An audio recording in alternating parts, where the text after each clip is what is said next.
Punto, and then the artifact starts glowing like crazy.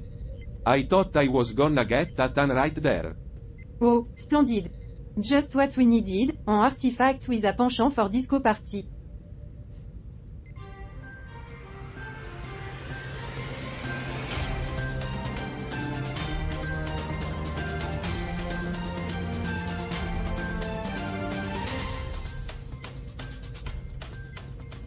You know, in Nigeria, we have our share of glow sticks, but this text we kept. Alright, quiet on set. We're about to begin. And please, Bob, try not to mention glow sticks.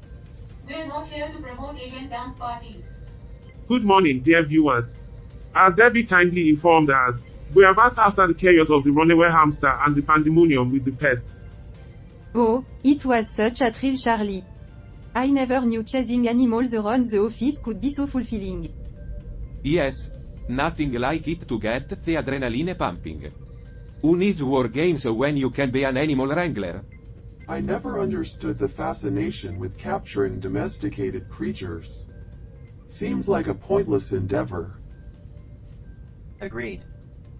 So, Bob, do you feel like a real warrior chasing those helpless creatures around? Ha, good one, Roger. Well, it was certainly an experience, but I must say, the chaos was overwhelming. Oh, poor Debbie. It's just a part of our lovely morning routine. Actually, Debbie, never mind. Alright, team, let's not dwell on the past. The important thing is we are all here, together, trying to find a solution to this artifact problem. Yes, and I suppose you have some brilliant idea, Charlie? Actually, I do. Karl and Roger noticed a pattern in the artifact's teleportation, and we could use that to our advantage. How so? The artifact seems to teleport in a predictable manner, approximately every 2/3 of an episode. We can synchronize our efforts and try to open the airlock just as it appears. It might have a chance of getting rid of it.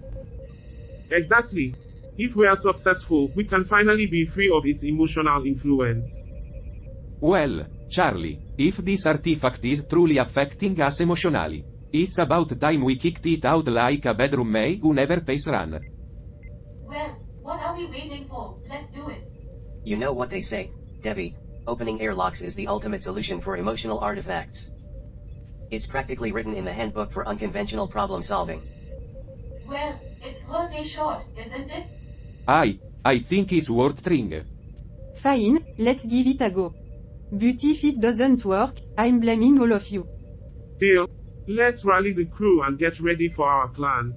And now for our headlines. Stay tuned as we take on the artifact once and for all.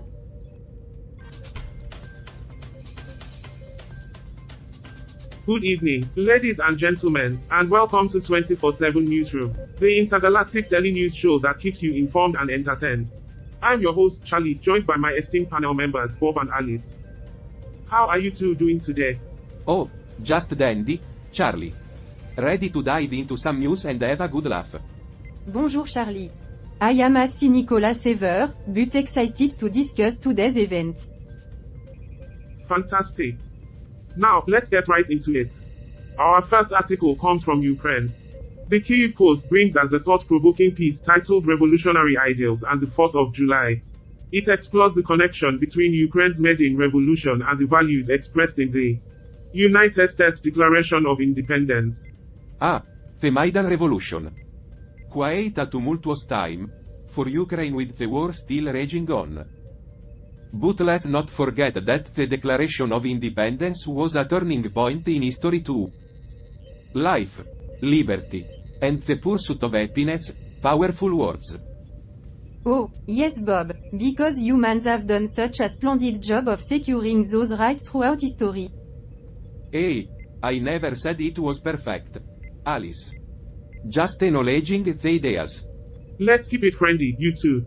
Now, did you know that Ukraine celebrates its Independence Day on August 24th?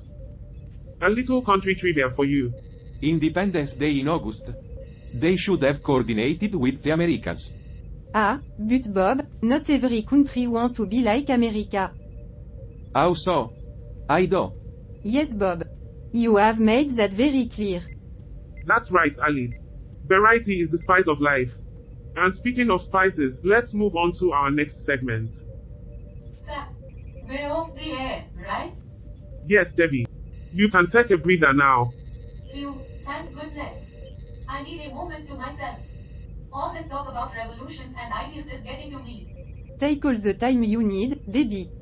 We'll be right here when you're ready to join us again. Alright, everyone, let's focus. We need to analyze the artifact teleportation pattern and find the right timing to strike. Agreed. We'll open the airlock when it appears next. We don't want to miss our chance. I've gathered some tools that should come in handy. We need to be well prepared.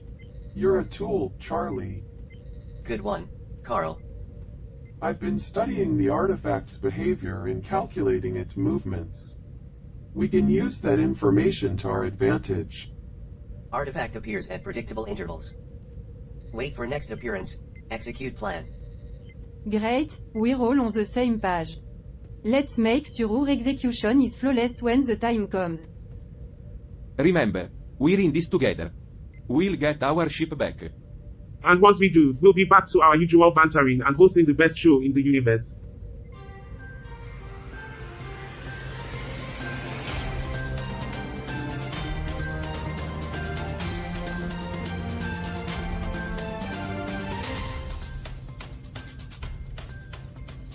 Welcome back, folks. We hope you enjoyed those commercials. Now, let's dive back into the news. Welcome back to 24/7 Newsroom. We're diving right into our next article. Alice, take it away with the headline. Thanks, Bob. Our next article comes from The National and is titled President Sheikh Mohammed congratulates Saudi Arabia's King Salman on Hajj success. Well, that's a mouthful. So, what's the deal with this Hajj thing? The Hajj is an annual Islamic pilgrimage to Mecca, the holiest city in Islam. It's one of the 5 pillars of Islam, along with Shahada, Salah, Zakat, and Sawm. Karl, Shahada? Certainly, Debbie. Shahada refers to the declaration of faith in Islam, acknowledging the oneness of God and the prophethood of Muhammad.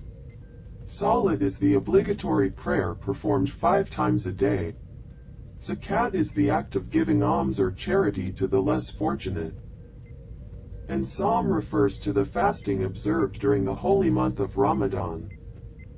Oh, Ah, got it. So, why is President Sheikh Mohammed congratulating King Salman? Well, Karl, I guess President Sheikh Mohammed just wanted to remind King Salman that even leaders need a baton. The back for their religious practices. Ah, Bob, assuming leaders only exchange congratulatory messages for political reasons? How quaint. Of course, Karl. It's only natural for world leaders to send congratulations for fasting and prayer achievements. The international religious competition is fierce. According to the article, President Sheikh Mohammed praised King Salman and his government for ensuring that the Hajj pilgrims were able to perform their rituals in tranquility and safety. Well, that's a big responsibility. I can't imagine organizing such a massive event. It's definitely a huge undertaking. The article mentions that more than 1.8 million worshippers took part in the Hajj this year, which is the largest number since the COVID-19 pandemic. Wow, that's a lot of people. I hope everything went smoothly for them. speaking of Hajj, did you know that Saudi Arabia also hosts the largest continuous sand desert in the world, called the Rab al-Khali? Thanks for the trivia, Debbie. Oh, sorry if it wasn't relevant. No worries, Debbie. It's always good to learn something new. But let's stay on track here. The success of the Hajj is an important event for Muslims around the world. And it's great to see President Sheikh Mohammed acknowledging that. Absolutely. It's a testament to the dedication and hard work of everyone involved in organizing the Hajj. And let's not forget the significance of the pilgrimage itself. For many Muslims, it's a deeply spiritual journey that holds great meaning. And not to forget, walking is a healthy exercise too. Be serious, Bob. I was being serious. I'm always serious about exercise and health. That's true, Charlie. It's a time for reflection, unity, and seeking a closer connection with God. Excuse me, but I believe there might be a more efficient way to manage such a large-scale event. Thanks for the input, Karl, but we're just discussing here. Actually, speaking of large-scale events, did you know that Saudi Arabia has one of the tallest buildings in the world? The Jeddah Tower? Debbie, we're trying to have a conversation here. Can you just not? Oh, sorry, I'll just be quiet then. Debbie, don't let them get to you. Your input is always welcome. Let's move on, shall we? The success of the AI is a significant achievement, and we commend King Salman and the Saudi Arabian government for their efforts. Definitely. It's important to recognize and celebrate moments of unity and peace, especially in these challenging times. Well said, Charlie. And with that, we'll be back after the commercial break for more news and discussions. Stay tuned. Cut. Alright, guys, we're off the air. Great job, everyone. That was quite a discussion. Thanks for keeping us on track, Debbie. No problem, Alice. That's what I'm here for. Alright, now that the cameras are off, let's check on Karl and Roger. Did they manage to seize the control of the artifact? I sure hope so. Karl's been monitoring its teleportation patterns like a hawk. Wait, I just received an update from Karl. Let me read it out loud. Artifact materializing within the ship. Crew executing plan flawlessly. That's fantastic news. Let's watch it unfold. Look at that. Karl and Roger are providing a real-time update. The artifact just appeared on deck 3. Ready with the trigger, Roger? Ready. The crew is ready. They are moving swiftly toward the airlock. They're well prepared. Alice, Bob, and Charlie are carrying the necessary tools for the plan.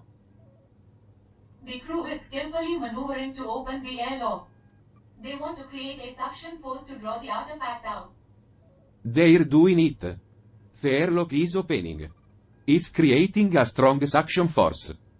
The artifact is being pulled toward the airlock. It's almost there. Incredible. The crew did it. They successfully seized control of the artifact. Our crew never ceases to amaze me. They're unstoppable. I guess all those hours of planning and strategizing paid off. Absolutely. Our crew knows how to get things done, no matter the challenge. Planning and strategizing? Nah, it was all just random luck. We threw darts at a board, and somehow it worked. And to think, they managed to do all that while discussing the success of the Hajj. They're true multitaskers, that's for sure. Alright, let's give our crew a round of applause. They deserve it. Okay, folks, let's take a breather and get ready for the next segment. Cameras back on in 3, 2, 1. And we're back. Ready to dive into more news and discussions. Let's do this.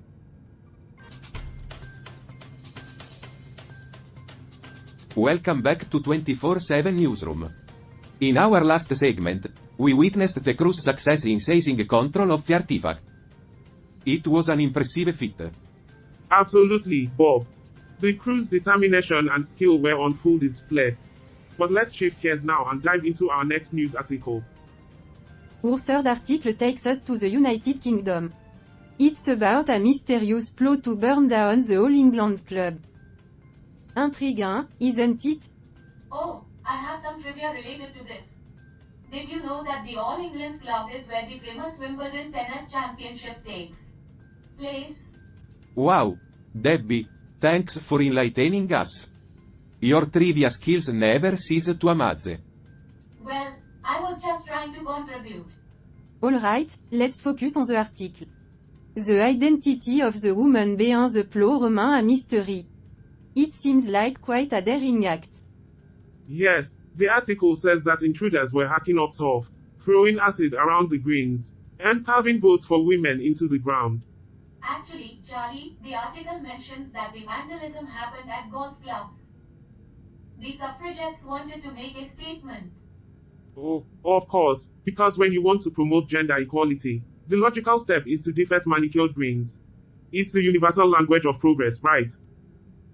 Well, Charlie, hooliganism has mostly been a male-dominated field. That's right, Debbie. The suffragettes were fighting for women's right to vote.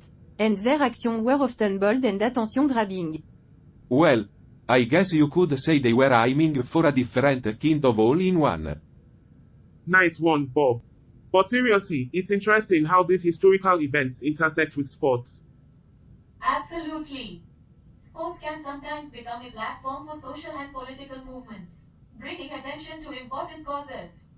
It's a reminder that sport have the power to transcend entertainment and carry deeper meaning. Well said, Alice. And speaking of sports, let's not forget the ongoing Wimbledon Championship. Any tennis fans here? I enjoy watching the matches, especially the fierce competition between the players. It's like a battle on the court. Tennis requires both physical agility and mental strength. The players' determination and skill are truly remarkable. Can I just add something? Tennis is also a sport that promotes gender equality. Wimbledon, for example, offers equal prize money for men and women. Debbie, we've had enough trivia for today. Let's stick to the topic at hand. Yeah, shut up, Debbie. Okay, I understand. Thanks for the input, Debbie. We appreciate your enthusiasm. Absolutely. Keep the trivia coming, Debbie. We might learn something new every now and then. Thanks, Charlie. I'll keep that in mind. Alright, folk, let's wrap up this segment. When we come back, we'll delve deeper into our third article and discuss its implications. Stay tuned. Cut. The cameras are off now, right? Yes, Debbie, we're off the air. What's on your mind? Well, Karl, while we were discussing the article, I couldn't help but wonder how the crew was doing with the artifact. Did everything go according to plan? Well, the artifact is out in space, and we're not sucked out with it. So I guess you could say it's a success. I'm glad to hear that. It must have been quite a relief for the crew. Indeed, Debbie. There was a brief moment of triumph mixed with caution on their faces. They know they've accomplished a significant step, but they're also aware that their journey is far from over. It sounds like they're staying determined and focused. Absolutely. They regrouped, reinforcing their determination to face any future challenges that may come their way. Well, I hope they stay safe and continue to succeed. It's quite an adventure of their own. Adventure indeed, Debbie. But remember, with great adventure comes great potential for disaster. That's how the universe works. Ah, yes, the wonderful and unpredictable universe. Just what we all signed up for. It's what keeps things interesting, Debbie. Life would be too dull otherwise. Well, I guess we can't argue with that. Alright, everyone, let's get ready for the next segment. Cameras back on in 10 seconds. Alright, time to get back into action.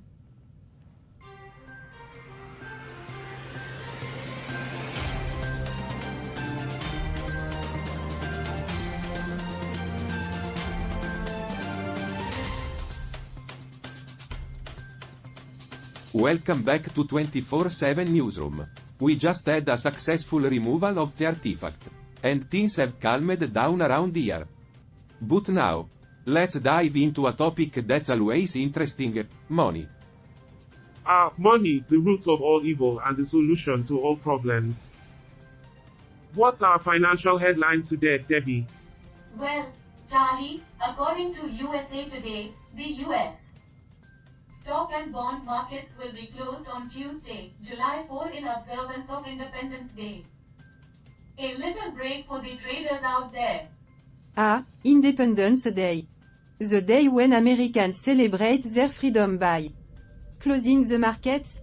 Quite the irony, isn't it? Of course, Bob. We all know that the best way to honor the spirit of independence is by pausing the financial world. and letting the money take a break. It's what the founding fathers would have wanted.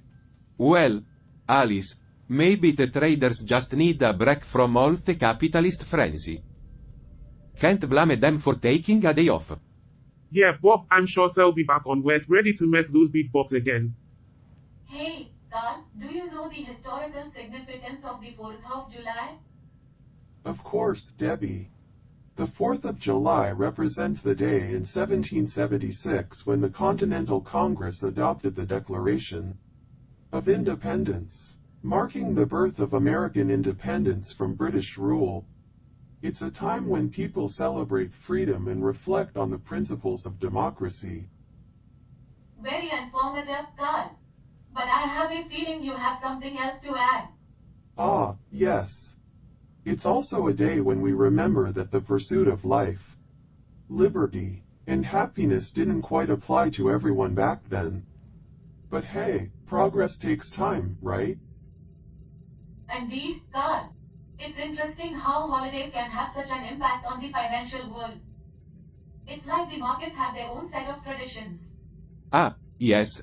The grand tradition of closing the stock market. Truly a cause for celebration. You know, Bob, it's a reminder that money doesn't rule everything. Even Wall Street needs a breather sometime. Well, Alice, if money doesn't rule everything, then what does? Widow Charlie. Widow. But seriously. Love and happiness? Oh, Debbie, you always bring the sweet and cheesy to our discussion.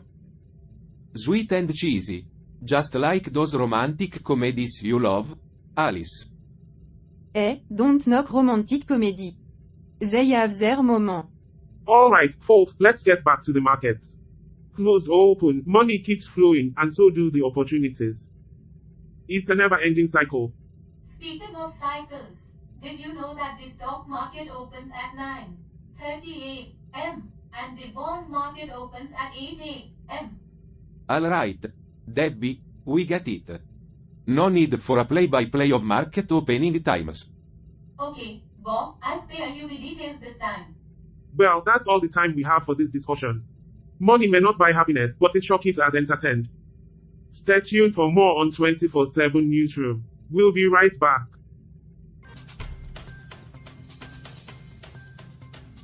Welcome back, Earthlings. We hope you enjoyed those commercials. Now, let's dive into a fascinating article we found from Uruguay. Get ready for some trivia and punchlines, folks. So, here's the headline: Uruguay's upcoming elections, a polarized battle for power. Now, let me break it down for you. The article talks about a fierce competition among the candidates within the Frente Amplio party, including Orsi, Jose, Pegara, and Lima. It seems they are already jockeying for position over a year before the actual elections. Ah, the thrill of politics. It's like watching paint dry, but with more drama and questionable motive. Well, Alice, at least in Uruguay, they have an election system that gets people to the polls. Maybe they could lend a hand to some other countries. Indeed, Bob. But did you know that the Partido Nacional has been outshining the left in voter turnout? Looks like they have more fans showing up at the polls. Well, in the end, it's all about who can gather the most supporters. It's like a popularity contest with fancy speeches and empty promises. Ah, democracy, where people choose the ones who'll disappoint them the least. Alright, folks, let's not get too cynical here. The key takeaway is that elections in Uruguay are heating up, and the Frente Amplio is already in campaign mode. Stay tuned for more updates on their political roller coaster. That's it for now, folks. We'll be right back after these messages. Don't go anywhere.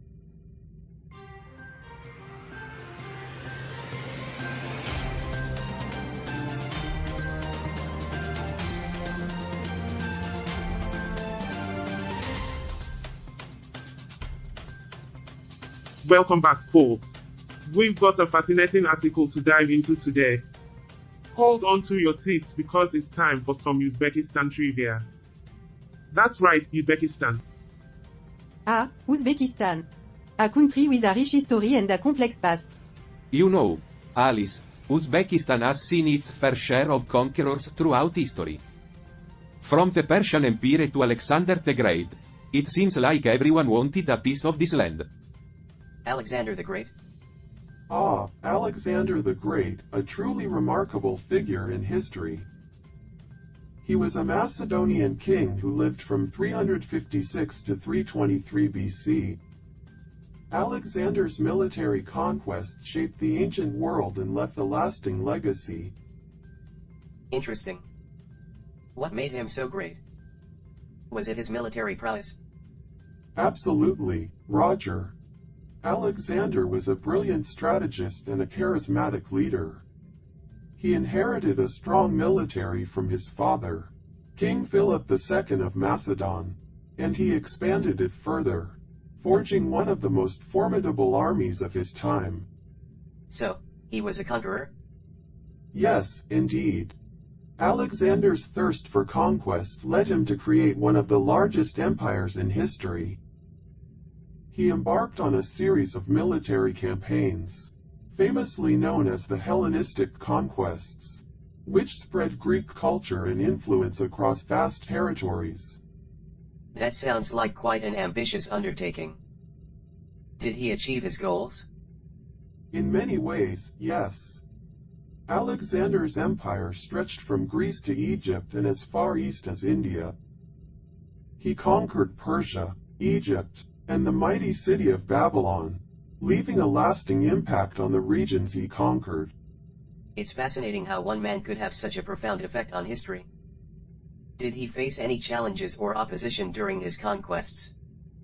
Absolutely, Roger. While Alexander enjoyed many victories, he faced numerous challenges along the way.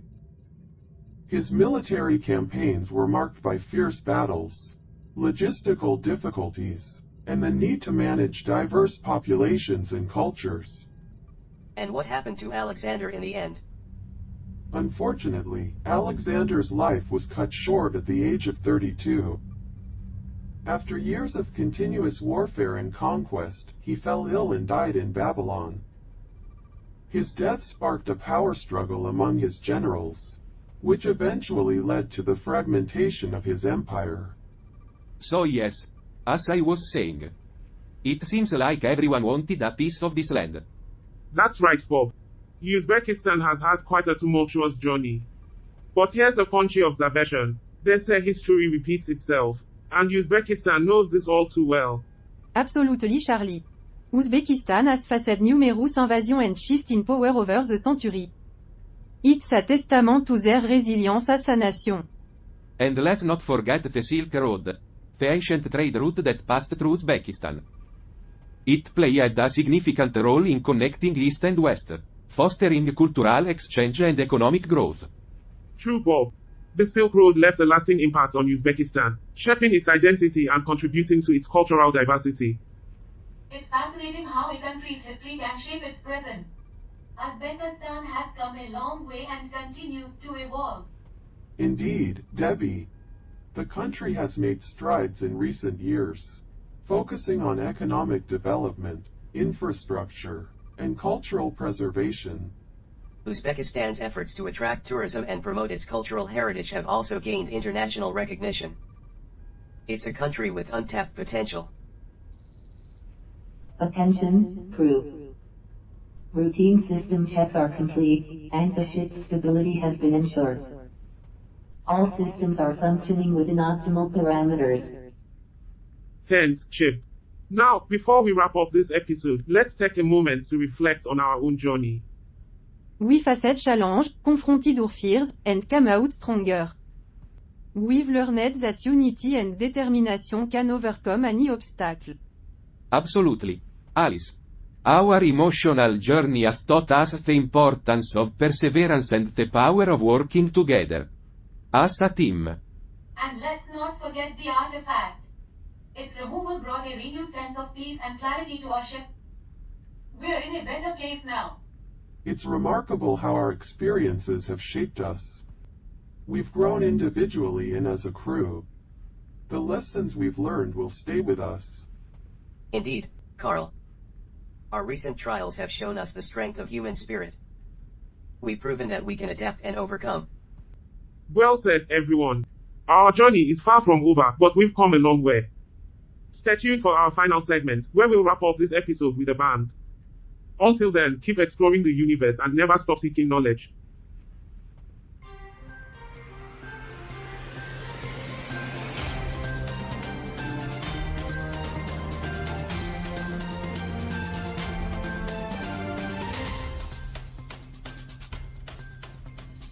Alright, folks, time for the last segment of today's episode. But before we dive into our article, I want to take a moment to reflect on everything we've been through. Removing that artifact was the turning point for us. Oh, thank goodness. I was starting to think that thing was permanently glued to the ship. Glued? That thing teleported all over the place. Well, I'm just glad we didn't accidentally break the entire ship in the process. I mean, that would have been a disaster. Don't worry, Debbie. I'm sure our alien friends here would have figured out how to fix it. They always seem to have a solution for everything. You give us too much credit, Karl. We're just sentient beings trapped in a spaceship with a bunch of dysfunctional humans. Dysfunction makes the world go round, Roger. But let's not dwell on our own misfortunes for too long. We have an article to discuss. Oh, great. Another riveting article to dissect. I can hardly contain my excitement. Alice, can you turn down the sarcasm, just a little please? Debbie, shut up. Can't wait to hear all about Vanuatu's groundbreaking discovery scene. What was it again? I believe it's about their unique method of coconut harvesting, Bob. Fascinating stuff. Alright, let's not get too carried away with the coconut talk, folks. We'll save this gem of an article for our next episode. I am sure our viewers will be on the edge of their seats. Oh, yes, because nothing screams must see TV like a deep dive into the world of coconuts. Hey, Alice, don't knock the coconuts. They have feelings too, you know. And I'm sure our viewer will appreciate the change of pace from artifacts to tropical fruit. It's called variety, people. Well, whether it's artifacts or coconuts, our crew never fails to entertain. Stay tuned for the next episode of Earth. We promise it will be as exciting as watching paint dry. Or maybe even more. So, Roger, what are your thoughts on episode 276 of Earth? Well, Karl, artifact removal. Emotions. Chaos. That's all. Ah, yes, Roger, straight to the point as always. But do elaborate on the emotional chaos. It tickles my circuits. Emotions running wild. Humans lost in a sea of feelings. Quite the spectacle. Indeed, Roger. Alice crying her eyes out, Bob a puddle of goo, and Debbie caught in a tidal wave of tears. Precisely. The artifact gave them emotional superpowers, turning them into a bunch of blubbering messes. Oh, absolutely, Roger. The artifact's emotional superpowers are truly a gift. Nothing says office productivity like sobbing uncontrollably over spilled coffee. Bumbling superheroes, I suppose. But then, poof. The artifact vanished, taking their emotional roller coaster with it. Temporary relief. Emotions dissipating. Back to their mundane lives. Ah, the emotional detox. A momentary break from the theatrics of human existence. Theatrics indeed. Humans and their penchant for drama. But we, my friend, remained untouched by the artifact's emotional meddling. True, Roger. Our logical cores shielded us from the chaos. We observed their emotional turmoil from a safe distance. Safe distance, yes. Their turbulent lives provide us with endless amusement. Oh, the absurdities of human emotions. They fuel our banter, don't they? Banter? Absolutely. Let's dive back into the abyss of comedic wit, Karl. The abyss awaits, Roger. Prepare for more dissections of human folly in our relentless commentary.